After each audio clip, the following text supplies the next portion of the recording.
politics.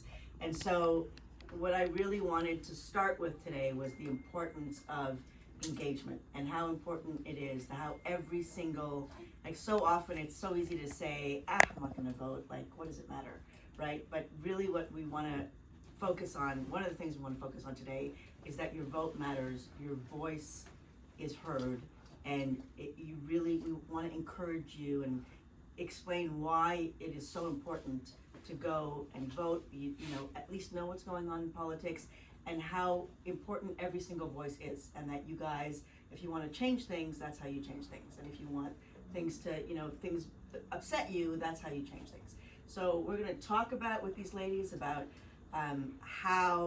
why they got into politics. And one thing I want you to think about is I did a bit of research yesterday, and there's at least 7 elections in Canada, most of them in Quebec, that in the past, say, 50 or 60 years, that ended up tied, like exactly even, and they had to call another election within weeks because nobody won. That's how important every single vote is. So I really want you guys to you know, think about that as we like chit chat. And we want to make it really open. It's not just us talking, but if you guys have questions while we're talking about one subject, please lift your hand and ask the questions, and just really sort of a, you know, an open mic kind of morning. So we'll get started. Welcome, ladies. Thank you. So I'm going to introduce these 3 lovely ladies. First, we're going to Tara Stainforth at the end, who is a Pointe-Claire City Councillor, like Anitra said, and she's been a City Councillor since 2017. Jennifer Maccarone is an M&A for Westmount-Saint-Louis, so she's in the National Assembly in Quebec. This is in your district, right? No, we're just a couple over. Roads, right. 2 or 3 streets just outside of the best riding in the province. So she, one of the best. And so Jennifer has been. Des isn't here. Jennifer has been in M&A since 2018, and I think education is one of your big passions. Yep. And Brigitte Garceau is the newbie of the crowd, and she's an M&A for since 2022. 2022. But what's your district? It's Robert-Baldwin, so it's the West Island. So it's Pierrefonds, and all these Roxborough. Okay, all right. Well, welcome, ladies. Thank you. So I think we're going to start by maybe each of you introducing yourselves, and we'll start on the end and explaining what was it about politics, because you all lead busy lives, and we know when you start with politics, it sort of takes over your life. What was it that made you decide to actually dive into something like this? And was there a particular, was there something in your life that you thought, this is something that's really important to me, and the only way I can change this from the inside is politics? Why don't you go ahead? Okay, so I'll preface this by saying I have very little interest in politics. I was not the kind of person who looked at federal or provincial politics. I had voted maybe once or twice in municipal politics, if at all, so I was not a politically inclined person before running. So essentially, I'm a school teacher. I teach elementary school, and I'm very interested in organizing and working within my community. So I ran Pointe-Claire Block Parents. I restarted it. If you don't know what block parents are, it's like the little red signs that were in our windows. If you're my age, it would have been growing up.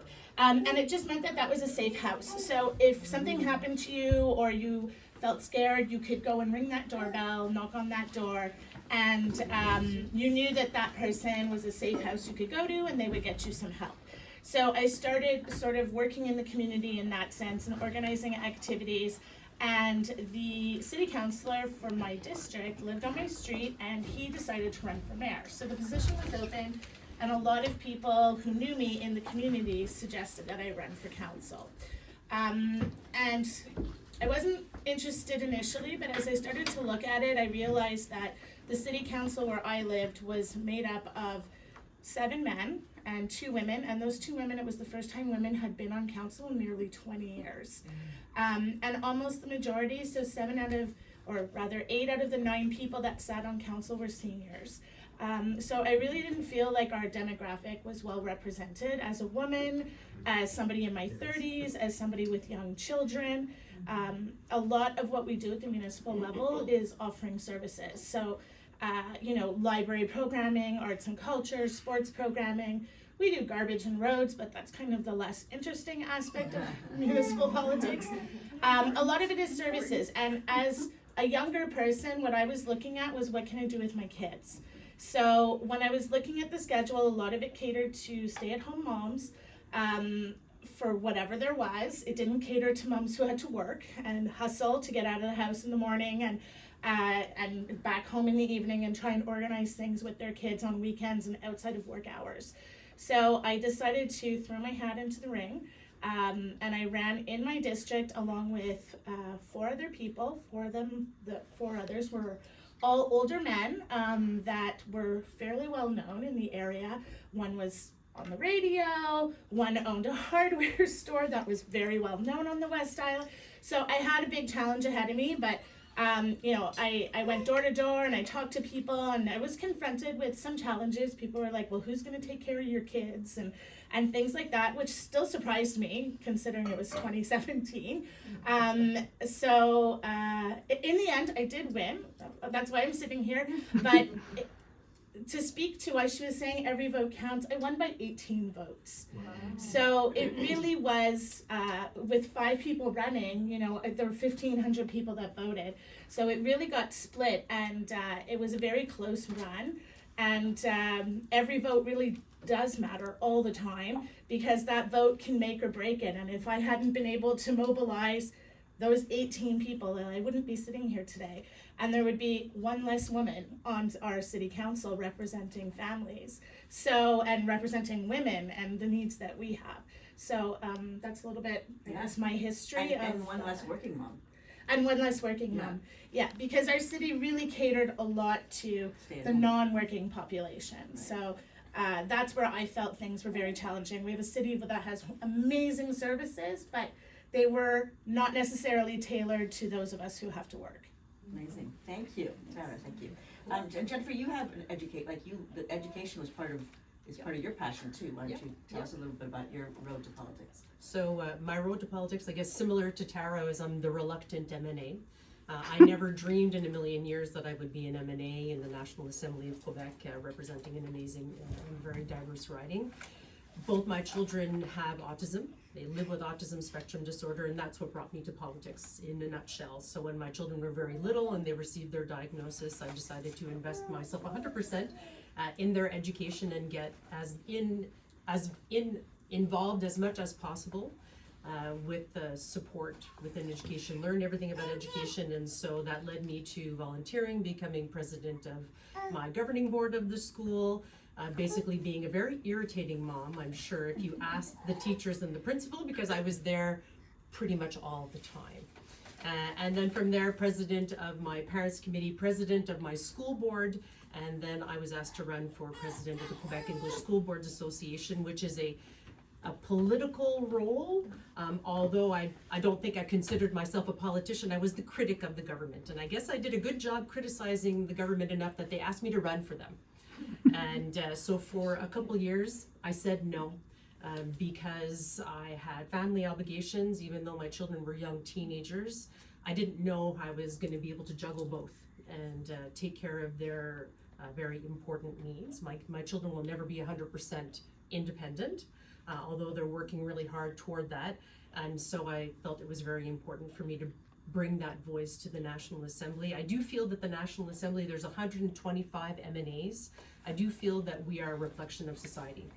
There's people that come from all walks of life. I'll let Brigitte, give her own background, but my degree is in English literature, so very far from politics. But I was very proud to come and be the voice for people that often didn't have a voice for themselves. And so to advocate for social causes was something that was extremely important to me. I do find it to be a struggle on a daily basis. You often feel like you're an imposter when you're a woman in politics. So I often say, add women, change politics. I'm the first woman since Confederation to occupy the position of M&A for the riding of Westmount-Saint-Louis, which is also a fundamental change for who we are and how we represent the population. And so I guess in a nutshell, that's what really brought me to politics. And I never thought that I would be sitting here talking about those things and what's important to me.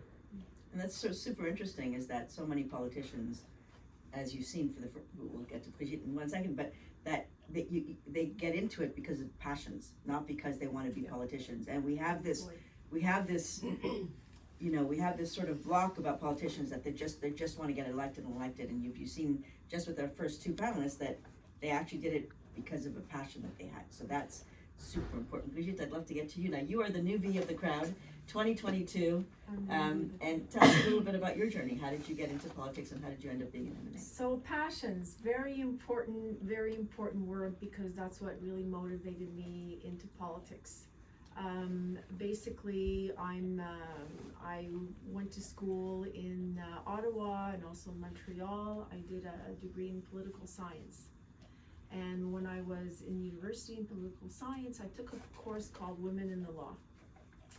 And I thought, okay, this is very interesting, because it was a whole evolution about the feminist movement and how, you know, the right to vote and how women can make a difference by their perspective, because we do have a different perspective than men. And I thought, okay, this is very interesting. And off I went to law school. And I ended, my big passion was helping women and children, and so I ended up in family law. And so I practiced 30 years in family law here at a firm downtown.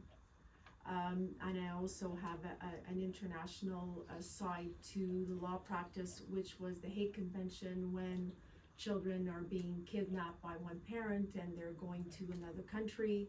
And so I got very, very involved in those types of cases. And so as I'm doing my career, and it's very busy, and I have 2 children, I have a goalie who's growing up, and I'm going to all the different tournaments everywhere, and my daughter who's involved in very different things, and now one's 25 and one is 22. But at the time, as women, it gets very busy. Our lives we just take it on, you know, that's who we are, right? You just take it on, I can do it. And so, yeah, I can have my litigation, I can be pleading this case, but I'm also taking my mic because he's got, you know, a game, so I gotta be there at 5 o'clock. So you learn to manage things, you learn to, I find, to get support where you can, whether it's friends, whether it's parents, and just to make a better life. For me, it was about my kids at the time. It was about what can I do to ensure that they are exposed to, whether it's activities, whether it's school projects, just the different things that I maybe did not have that opportunity growing up. I was an only child, and I moved 14 times in 16 years. So I didn't have that home base, which I find is really critical, and I didn't have that ability to, you know, to be involved in different organizations for a very long period of time. So my home base really started when I came back from poli-sci, and then I finished my law school at Université Montréal. And then I started working at the law firm, and I began to be really involved in children's causes. And whether it was with the Montreal Children's Hospital, and then it became, I evolved over to the West Island because that's where I live. So I've been living out in the West Island for 30 years. And so I got involved with a lot of the community organizations there. And one of them was the West Island Women's Shelter. And so before the pandemic, so I'm gonna say a couple of years before the pandemic, I was just very concerned about the increase in conjugal violence in our province, everywhere in Canada, but particularly in our province. And I was seeing it in the West Island just because I got involved on a board. You know, with the shelter, And we were 24/7 service. We had external services, so, we were catering to a lot of youth, a lot of adolescents who were in very, I'm gonna say early stages of their relationship, and they were victims of conjugal violence. And so I started giving conferences with police officers, with social workers. We were trying to raise the visibility and making more women aware of the services that we offered, that there is support, there is help, you are not alone. And I became president of the shelter just around the time COVID hit. Let me tell, that was tough. That was tough because it was just tough on everybody, on personnel, the social workers, the counselors, the women, the children. And so I just got very involved with that aspect of it. And I saw that, at one point in time, we were receiving 6,000 calls a year, and now we're up to 18,000 calls a year. So it was just like, okay, there's something wrong here. We're not getting the message across. We need to educate, and sensitize, and make people aware. And at the time, I had been involved in politics federally mostly, not so much provincial, but I was doing, if I can say, I was going to the town hall meetings, and I was organizing different events for some of the politicians, and I realized that maybe I could play a bigger role. And we need to be at a stage where we need more women that are going to be changing the laws. We're making the laws, but now it's time to change the laws, because the laws are not protecting us enough. And just Dominique Anglade, who was the leader of the Liberal Party at the time, was looking for a woman with my profile for the riding of Robert-Baldwin. I replaced Carlos Letao, who was a former Minister of Finance. And the opportunity came up. And my children were a bit older, a little bit more independent, and I said to myself, okay, maybe now it's the time where, because of my law practice, because of my community service, and because I could see the needs, particularly of women in the West Island and what was going on, maybe I can do something at another level and make a difference. Amazing. So that's my story. Wow. Yeah. And what's amazing is every single one of you got into it as a non-politician. That's what I love about these stories, right? Is that it really is. So I'd love to, does anybody have any questions so far? No? Okay. So I'd love to ask you guys, why is it, we've sort of touched on it, but why is it that everyone should really, it's very hard these days to there's so much stuff coming at us. Why should we be paying attention to politics and to local politics and to provincial politics when there's why should we make an effort to read that stuff and know at least a little bit of what's going on? Jennifer, I'd love to start with you. Why is it, because so much times we feel like when you're getting stuff from social media and you're getting stuff and you just don't want to hear the news and it seems like it's always bad news. Why should we take, a little bit of our day and actually focus on what's going on in our immediate circle and how we can, because every single one of you started by changing things at the ground level, right? So why don't we start with that? Because it directly impacts you. That's the short answer. Yeah. Every decision that's made at any level of government has a direct impact on you, whether you realize it or not. Every single law that is adopted trickles down and has an impact on you, even if you think that it doesn't directly affect your life. It's your tax dollars, you work, you pay taxes. How your money is being used is being decided for you.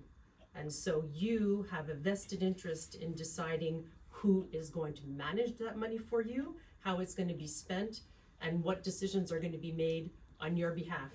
Imagine if I told you that today You're not allowed to wear jeans.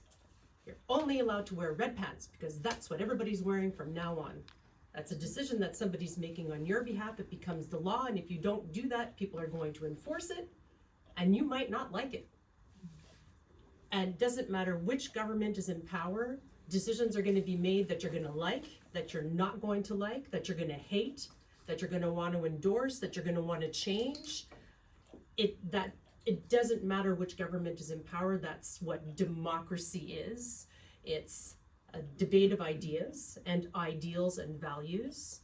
So if you want to make sure that your voice is heard and that the people that are representing you are doing it well and they're representing your values, you have to pay attention to what's happening, because you have the opportunity to influence change with your vote. So if you're paying attention, you're able to advocate to say, I really like what's happening at Elizabeth House. I love what they're doing. This would not be possible unless there were good government laws in place that help support their initiatives so that they can continue to provide service. But if the government turns around and says, oh, no, we're cutting. We don't want to do stuff like this anymore. No more programs like this are going to be available. You might not like that decision. So it's important that you have a little bit of an idea of what's happening, whether it's from health, social services, education, laws, language. There's a variety of things that the governments touch, and that can be this municipal, it's a whole other ballgame, super local. It's really important that you know what's going on at a minimal level, because you have the opportunity to influence change. It's like that story of the grasshopper and the ants. You know what, your politicians, your government in power are the grasshoppers, and they might seem like the big guys, but ants, when they come together, are infinitely more powerful, and they will take out those grasshoppers. You don't realize the power you have. But in order to exercise that power and to influence change, you need to know a little bit about what it is that you want to accomplish and get involved. So read the newspapers, talk to your politicians, be wary of social media, because social media isn't always a representation of actual news. All media. That's true. Media is changing, so do talk to people to get information, but connect with the people that are influencing the change on your behalf so that they can be the right spokespeople for you. Right, that's amazing, and be informed. Yeah. Be informed from a lot of different sources. That's the most important. Tara, I'd love your take on that. It was very all-encompassing what you said. I don't know if I can really add much more to that. I would say really reach out to people who represent you. We are here to talk to you.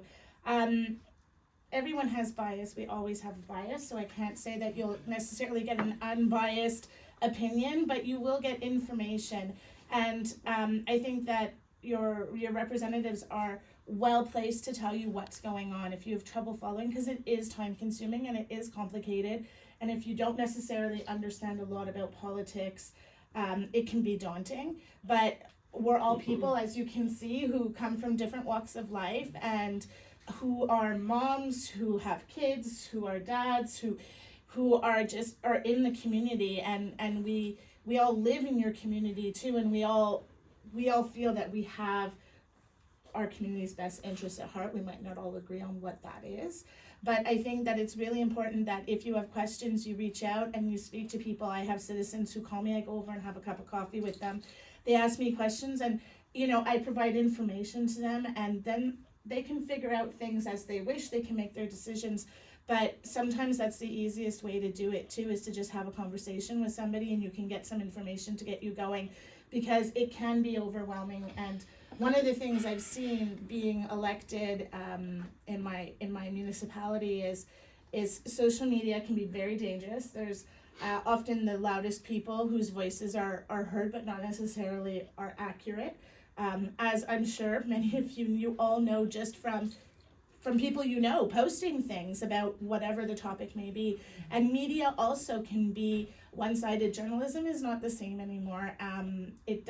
You have really great journalists, but you have people who are publishing things under the guise of journalism who aren't necessarily doing the legwork. So you don't always have the actual facts, and we've seen that a lot in the more recent years, that things come out and they are not true. And if you go to the source and you go to the city or you go to the province and you look at the laws, you'll realize that what's being said isn't true. So I really do urge you to, speak to somebody. If reading things is daunting, call us up. We're available to talk to you. That's what we're here for. We're here representing you guys. I obviously come in with my own baggage when I'm sitting at the table, but I talk to my citizens, they reach out to me, and I represent their interests. And it's super important that if there's something that's bothering you, or if there's a service even that you're looking for, if there's something you need and you don't even know what's available necessarily. I had no idea the services that were available until I became a city councillor, and suddenly I found out about all these different amazing services. Sometimes we just don't know where to look, where to go for help when we need it. So I would really encourage you to use your resources, use your councillors, use your MNAs, your MPs, call them. We all have phone numbers. We will all call you back and get any information that you might need that way as well. Brigitte, how about you? Okay. I think what's most important is that we live in a democracy. We live in a democracy. And it is so important that every voice is heard.